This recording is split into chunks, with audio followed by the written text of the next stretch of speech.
everybody, welcome into the final edition for the 2013 season of the Mercer County Football Show here on WBCB1490.com.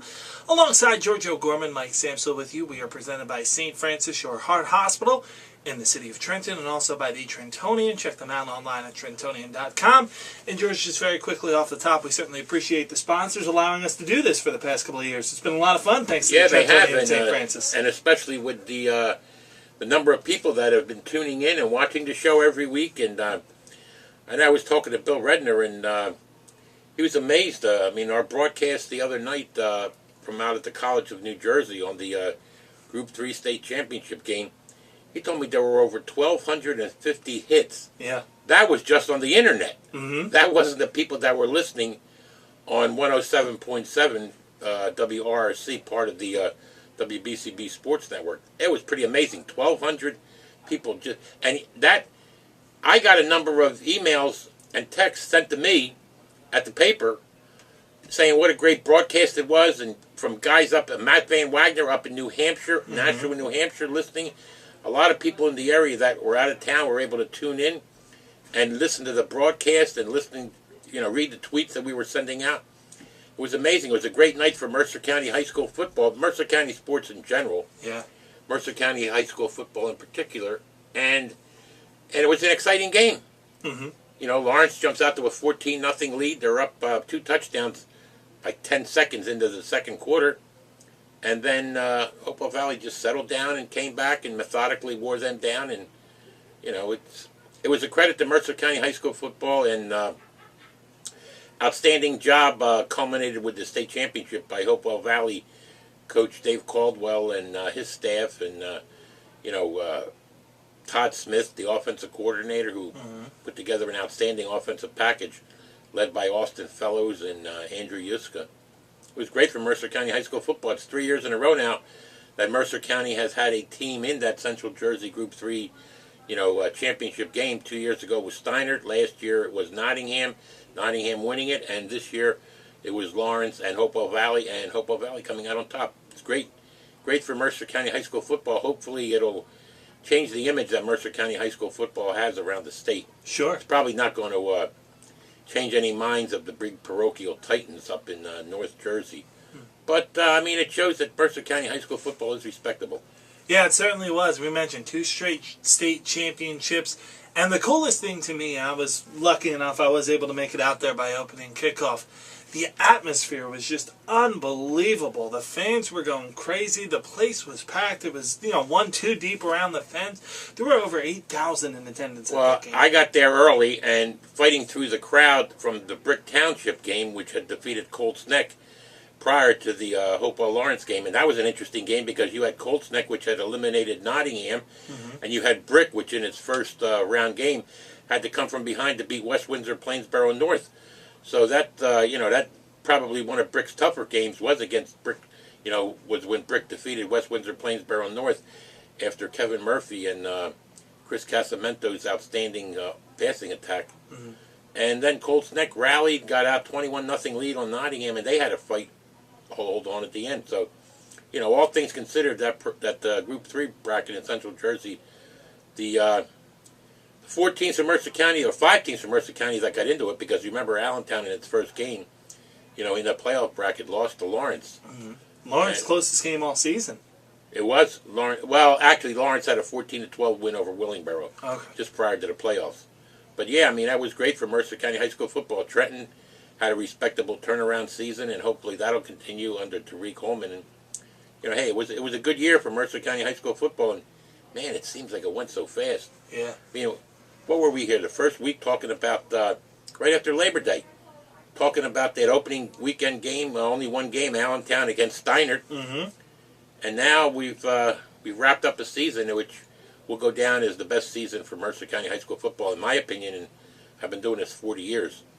So, with the teams that showed, showed their credibility in the playoffs. Yeah, certainly an unbelievable season. You're watching the Mercer County Football Show, presented by the St. Francis Medical Center, your heart hospital in the city of Trenton, and also by the Trentonian. Read them online at thetrentonian.com or head out to your local store, pick one up. It's an outstanding newspaper. We'll be back with more right after this. You're watching the Mercer County Football Show here on 1490 WBCB, WBCB1490.com. We'll be right back. St. Francis Medical Center's new walk-in clinics are now open in Hamilton and Ewing 7 days a week. Now, when that unexpected cold or flu pops up and you can't get an appointment with your doctor for 2 or 3 days, you can visit St. Francis Medical Center's walk-in clinics in the Hamilton ShopRite on Route 33 or the Ewing ShopRite on North Holden Avenue. These new walk-in centers are manned by a nurse practitioner or a physician's assistant, and they can give you a prescription when you need it most. They even provide immunizations and physicals, and most health insurance is accepted. No insurance? No problem. Visits cost as little as $49. Appointments aren't necessary, and most of the time there's no wait. St. Francis Medical Center's walk-in clinics, now open in the Hamilton ShopRite on Route 33 and the Ewing ShopRite on North Holden Avenue, Monday through Friday, 8 a.m. till 8 p.m., Saturdays and Sundays from 9 a.m. till 3. Hi everybody, welcome back to the Mercer County Football Show here on WBCB1490.com alongside George O'Gorman, Mike Sampson with you. And George, we're just kind of rehashing the whole season, which was capped off Saturday night at the College of New Jersey, in which Hopewell Valley defeated Lawrence 31-14, 31 unanswered points for Hopewell Valley. And you said it's probably the best season that Mercer County football has ever had, capped off by a great game over at TCNJ, but some outstanding games really throughout the entire season. Oh, there were some outstanding games and, turnaround performances by a number of programs, and some great coaching jobs were done during this year. Now you just stop and think about the teams that made the playoffs. Allentown, had a good year the last couple of years, and they gave Lawrence certainly a run for its money, with basically what was a rebuilding year for the Redbirds. Yeah. Jay Graber kind of laughed when you asked him about a rebuilding. He said these kids don't consider it a rebuilding year. They had an outstanding season, the Redbirds. Mm-hmm. And then you stop and think, you go down. Obviously, with Dave Caldwell taking a program that he started 10 years ago, getting them into the playoffs for the first time ever, and going right through, winning 3 straight games, and convincingly. Yeah. I mean, remember, they shut out Ewing, 33-0 in the first game. They went down to Ocean Township. Game was close for a half, pulled away in the second half. The Lawrence game, they were trailing 14-12 at halftime, and pulled away, scored 31 unanswered points when you stop and think about it, because they were losing 14-0. So Dave Caldwell's club had an outstanding year. And, of course, you can't overlook the great job that Rob Radis did with the Lawrence Cardinals, who had struggled the previous couple of years under, as they were rebuilding, and as guys like Samai Mitchell and Cameron Kitchen were young and getting their maturity and becoming outstanding football players. And Rob Radis and the Cardinals, outstanding year, the best year ever for Lawrence High football. And, look at North as well. They lost 19 straight games before they made the playoffs. And made the playoffs. And, the outstanding job that Kevin Murphy did with his, really top-shelf receivers like Juwan Harrison. Mm-hmm. I mean, that kid he can play at a pretty good high collegiate level. Sure. Me. And he's an outstanding player. And, of course, the job that Tariq Holman did in turning around a Trenton High program that had only won, a total of 5 games in the previous 5 seasons. Mm-hmm. And they ended up going 8-1, I guess it was.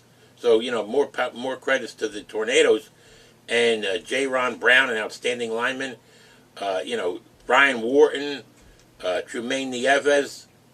I mean, the future's bright for the Trenton High Tornadoes. Tariq Holman did an outstanding job, which leads me to believe there's some tough choices out there. Actually, when you stop and think about it, for all-star players. Sure. And, the TD Club, 12th Man TD Club, last week honored Samai Mitchell as the, as the Mami Santuza, the Santuza Oilers Mami Piscopo Player of the Year. Mm-hmm. And Saquon Hampton. Saquon Hampton both shared that award.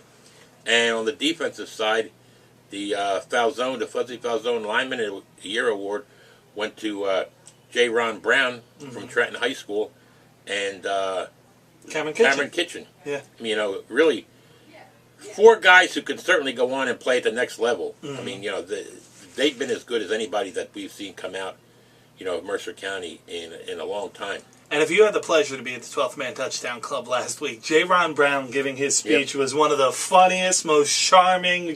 That was a very cool moment. And, wearing his big red blazer, I mean, he looked great.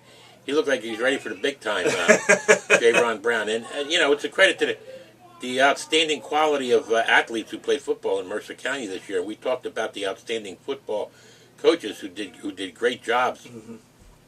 But, every team had really some outstanding players. They really did. And I was thinking, George, about just moments from the season. And I know the moment that strikes me most, and I know it just happened this past week, was that Andrew Yuska touchdown run.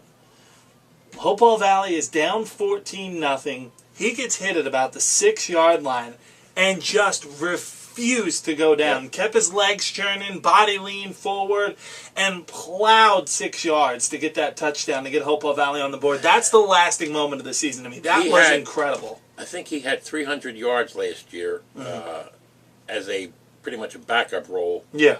But he really broke through and I guess he had over 1,500 yards. Yeah, he had over 200 on Saturday night. I think that was that his second 200-yard game of the season or at least in the playoffs? Mm-hmm. But he had an outstanding. I think he had over 600 yards in 3 playoff games. Wow! And he finished out his career with, I think it was 231 yards and 3 touchdowns. Andrew Yuska, there's a kid that's really a candidate for Player of the Year. Yeah. The quarterback of the year. Who's the quarterback of the year? You've got guys like Kevin Murphy. Granted, his team only won 3 games, but he, I think, set the record for most passing yards in a season in Mercer County.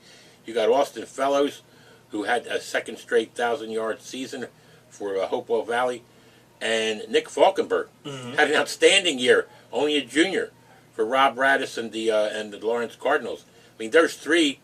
You'll get arguments no matter who you pick on that one, but and they're all legitimate quarterbacks. Sure, they've all done outstanding jobs, and the success that their teams all enjoyed, is a credit to the quarterback play that they got there. Now, obviously, people are going to look and say, well, Nick Falkenberg, he had Samai Mitchell to hand the ball to, and really he didn't have to do that much. He had Cameron Kitchen.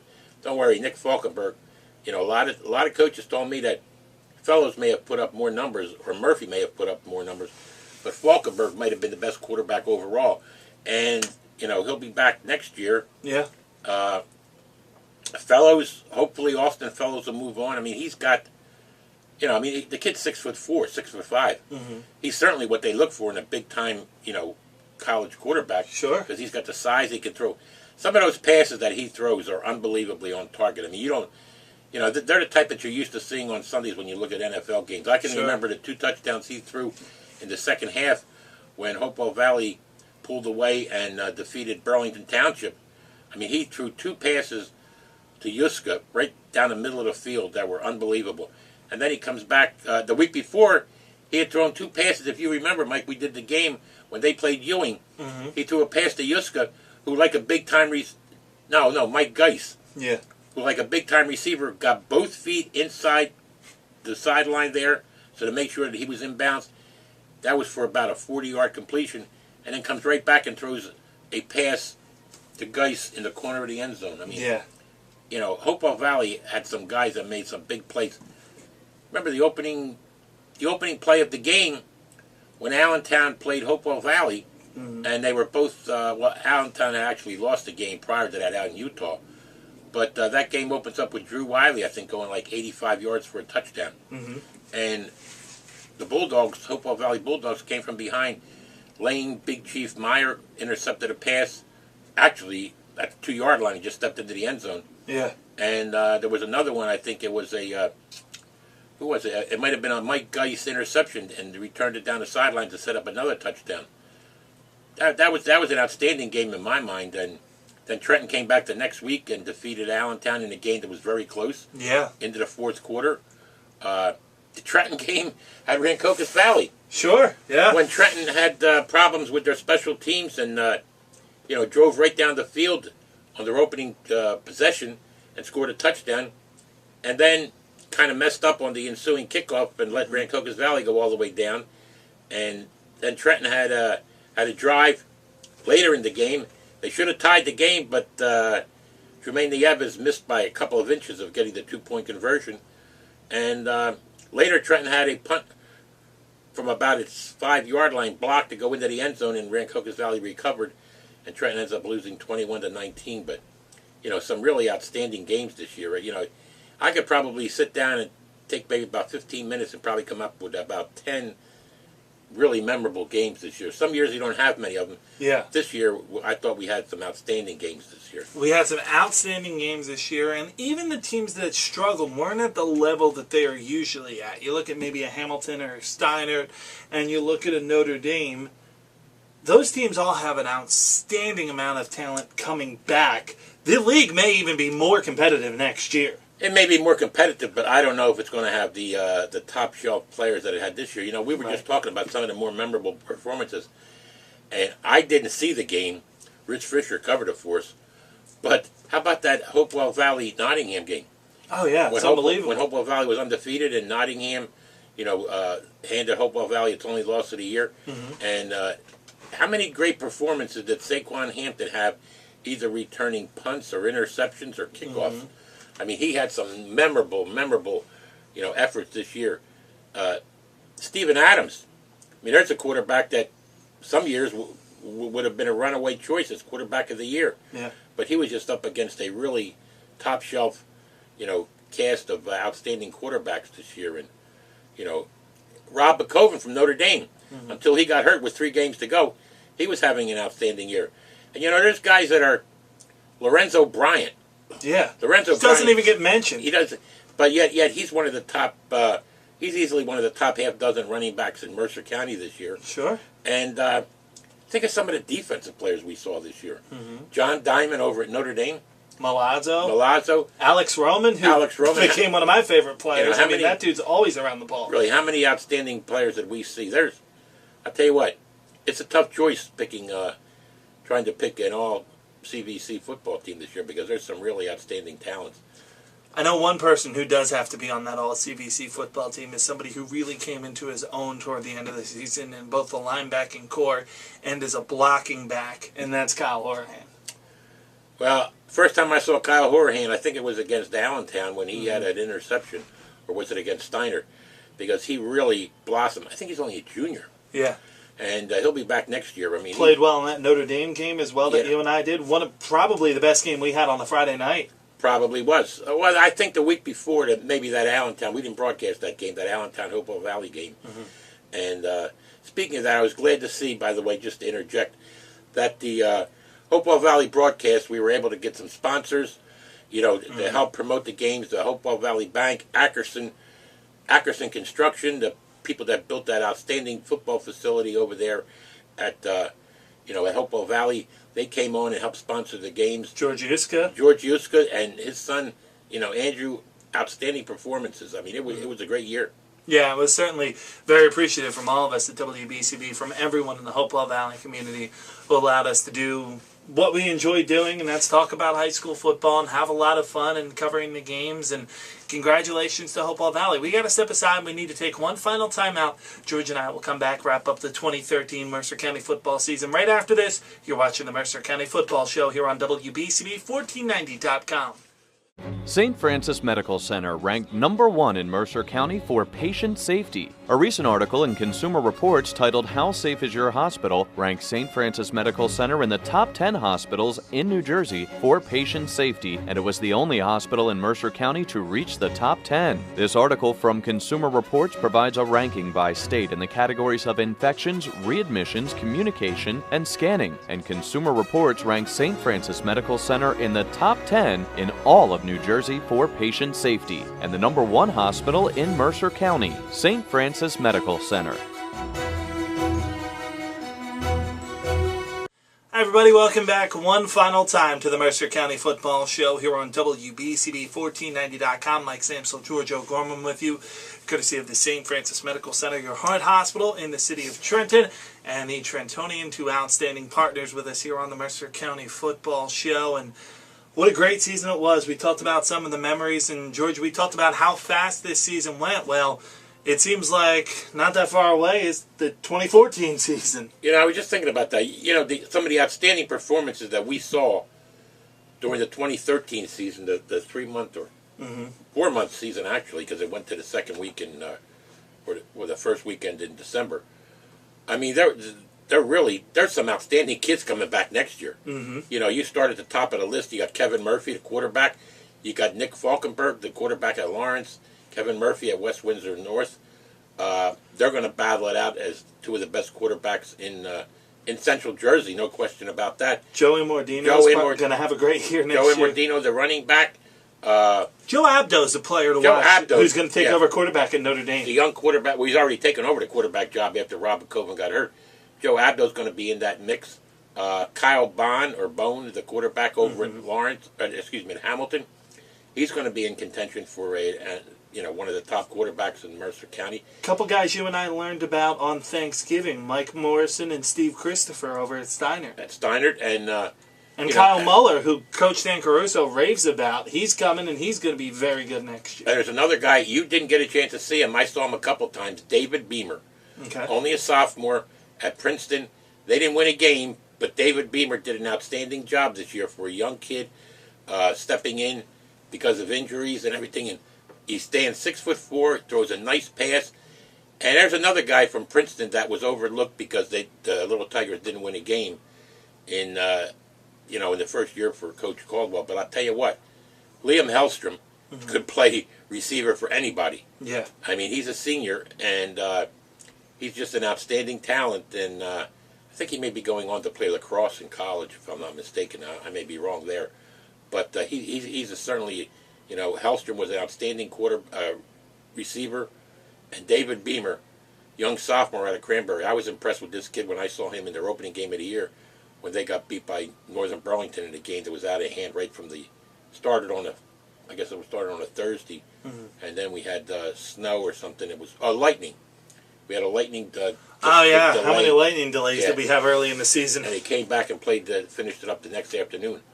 But I like Dave Beamer. He's one of the young talents that I'm looking forward to seeing next year. And Allentown's got some, Jay Graber always does an outstanding job, and he's going to come up with young talent there. Some of the underclassmen that he had this year. Jacob Lessie's going to be a guy to keep an eye on. Right. He's heading into his senior year. There's been so many of them, and hey, well, we're here sitting here talking about it now. It's the middle of December, and next thing you know, we'll be into August, and we'll be going through preseason, scrimmages and everything, and it's going to be a tough next year to top what we saw this year in the 2013 season.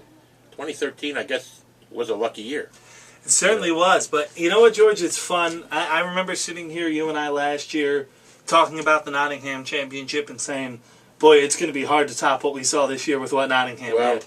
It certainly was topped, not taking anything away from what John Adams and the North Stars did last year. Mm-hmm. Of course, that was the culmination of an unbelievable year for John Adams and his family, where John, look, the end of July, he didn't even know if he was going to ever be able to coach another football game because he had that surgery at the University of Pennsylvania, came through there, missed a couple of weeks to start training camp, but Frank Gatto and his guys took care, did an outstanding job bringing that program along, and then they went on to have, a really memorable season. And, it's credit to John Adams, and then his club bounced back this year.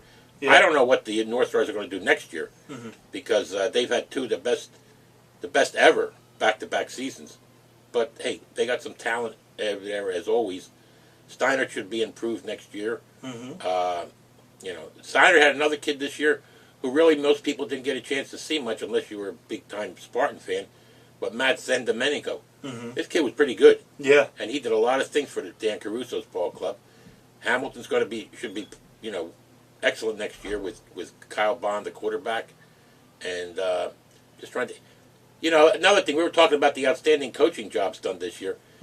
How about Drew Bessler over at Ewing? Sure. Drew Bessler had an outstanding year, got the Blue Devils into the playoffs, where they hadn't been in a couple of years. And, they were just overmatched when they played Hopewell Valley in the first round. But just getting into the playoffs, was a credit to Drew Bessler and his club. Chris Casamento and, it was brutal the way that season worked out for the West Windsor, Plainsboro, and North. They opened up with 5 straight losses. They played undefeated teams right down the bat. They opened up and played at Rancocas Valley and got 21 points in that game, although they got beat 56-21. Then they went up to Hopewell Valley when Hopewell Valley was just starting its run, and they got trashed over there. They played Trenton when Trenton was undefeated. Played Notre Dame, I think, when Notre Dame was undefeated.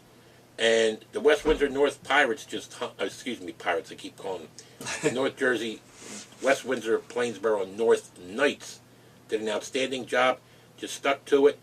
And as the quarterback, Kevin Murphy got better, so did Jawan Harrison get better. They showed some running. Chris Casamento's club deserves a lot of credit for what they were able to do. And hey, they went into the first round of the playoffs against the top seed Brick Township, the eventual champ, and led them at halftime. Yeah. Certainly a lot of accomplishments for Mercer County football this year, yeah. I don't know if we have the time or if you have the time to do it because you're more adept at doing that, but maybe put together a tape of all the games we broadcast, at least the highlight plays. Sure. Yeah, that would be awesome. That would be awesome. I mean, maybe some listener out there who listened to a lot of the games was able to do that. But there were some great plays this year. And, how about the game against Trenton when they were losing at halftime to Allentown? Mm-hmm. And was it Jonathan Speedy Gonzalez, unknown running back for the Tornadoes, takes the second half kickoff and goes 86 yards for a touchdown? Was his name Gonzalez or Jonathan? I know they called him Speedy. Yeah. You weren't at that game. Matt No, Miro. I haven't seen a lot of the Saturday games. Matt Miro was there, and he just came in and they gave him a shot, got the kickoff and went right down the middle of the field, and that changed the whole momentum of that game. Sure. That Trenton-Allentown game, which Trenton was in position to possibly lose that game because Allentown was playing well, and that was another tough run for Allentown. We talked about how West Windsor North had to open up with 5 undefeated teams in a row. Yeah. How about Allentown? After they come back from Utah, and then in a row they played at undefeated Hopewell Valley, at undefeated Trenton, and then they came home and lost, and they lost both of those games. Came home and lost in overtime to Holy Cross. Mm-hmm.